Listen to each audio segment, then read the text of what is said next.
Alex Greenberg, bonjour, Boker Tov. Bonjour. Merci d'être avec nous ce matin. Nous vous avons sollicité pour parler de deux sujets, on va dire, de diplomatie importants. Le premier, c'est bien entendu la visite de Binyamin Netanyahou aujourd'hui à Moscou, une visite qui a été reportée. C'est la première fois que Binyamin Netanyahou retrouve Vladimir Poutine, on va dire, pour une véritable réunion importante de travail depuis l'incident grave de l'Latakia en septembre dernier. Il s'était vu à Paris, mais très brièvement. Et puis, nous allons parler également de la démission surprise de Mohammad Zarif, le chef de la diplomatie iranienne. Alors tout d'abord, revenons sur cette rencontre entre Binyamin Netanyahou et Vladimir Poutine qui intervient en pleine campagne électorale dans un contexte israélien très tendu. Quels sont les enjeux de cette rencontre? C'est à nouveau uniquement la présence, ou en tout cas les opérations israéliennes contre des forces iraniennes en Syrie?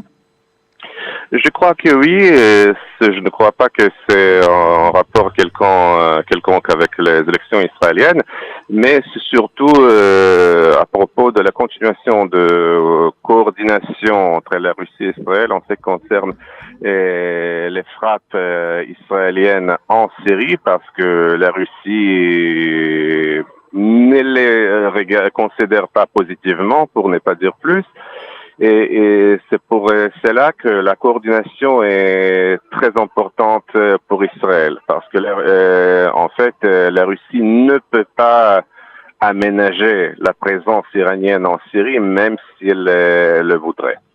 C'est-à-dire, elle ne peut pas... qu'est-ce que ça veut dire Cela veut dire que même si les Russes voulaient que les Iraniens partent de Syrie, ils sont dépourvus les Russes sont dépourvus de capacité de faire pression sur les Iraniens. C'est quand même assez étonnant, parce que on avait l'impression jusqu'à présent que les Russes avaient la possibilité de déterminer, on va dire, le domaine de juridiction de la présence des forces iraniennes en Syrie, c'est-à-dire on avait parlé de cette fameuse limite de 80 km à partir du plateau du Golan, où il ne devait pas y avoir de forces iraniennes. On avait l'impression que les Russes contrôlaient un peu ce qui se passe sur le terrain. Or, est-ce qu'ils sont dépassés par les événements eux-mêmes?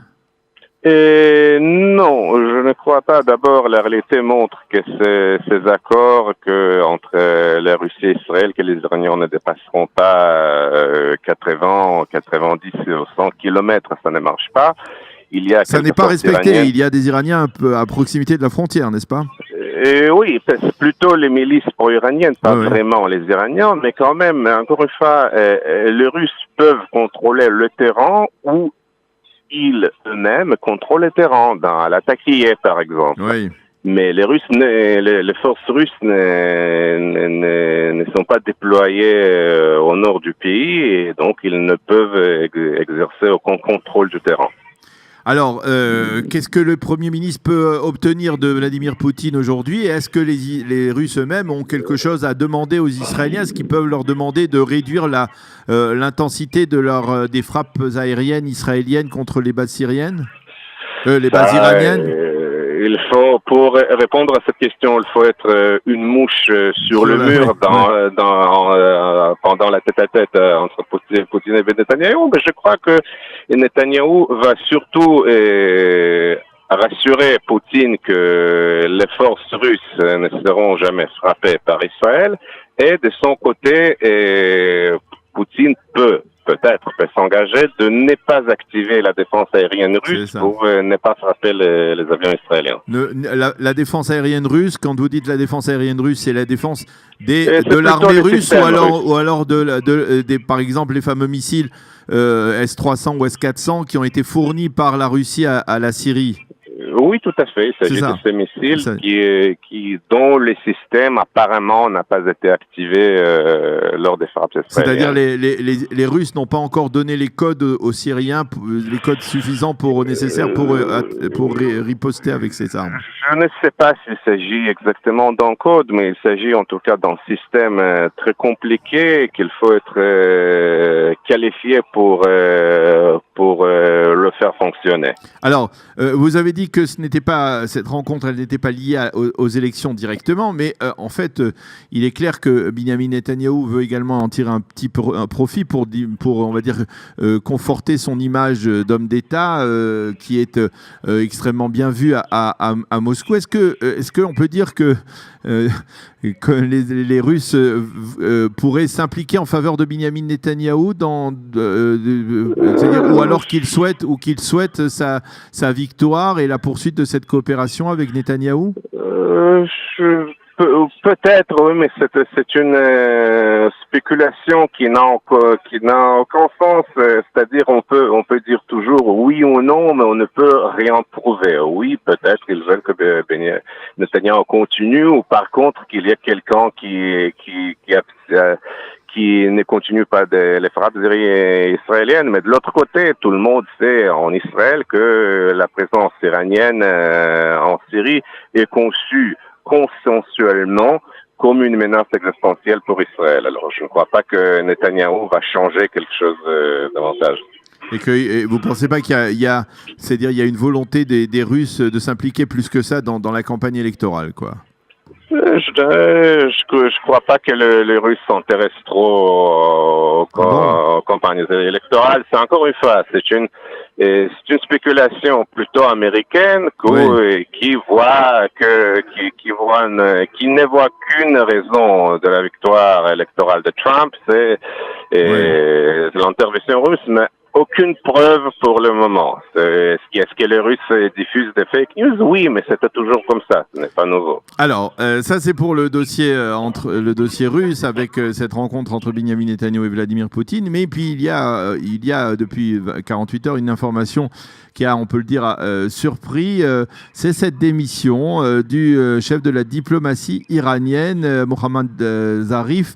Une démission qui n'était pas du tout attendue. Comment on l'explique, cette démission?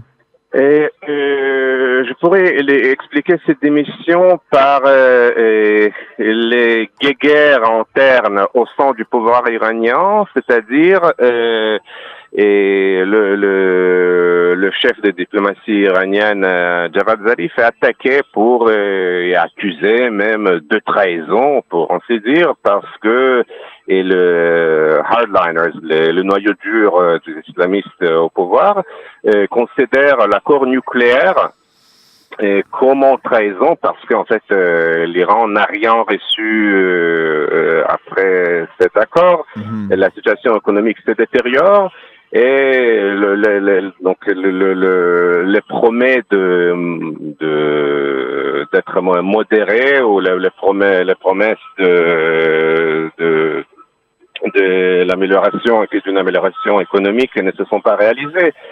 Donc, Zarif peut-être a décidé de démissionner, mais pour le moment, le président Rouhani n'a pas toujours accepté son démission, mais on peut supposer que si Zarif se met à l'écart de la vie politique, cela peut permettre à Rouhani de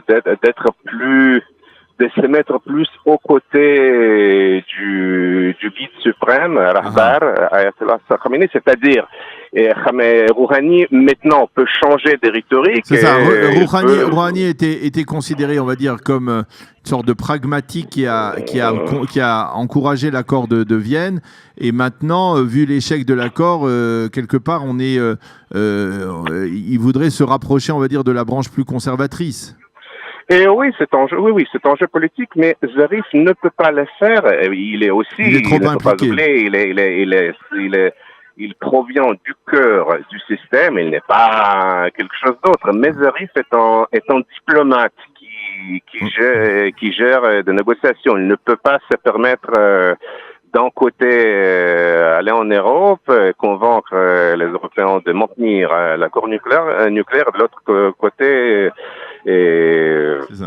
professer des insultes à contre l'Occident comme le leader. On a dit que c'était à cause que Jawad Zarif avait été vexé de ne pas avoir été convié à une rencontre entre le président Rouhani et Bachar el-Assad, et qu'à sa place il y avait donc justement le chef des Qasem Soleimani, le chef des gardiens de la révolution, qui est très présent en Syrie.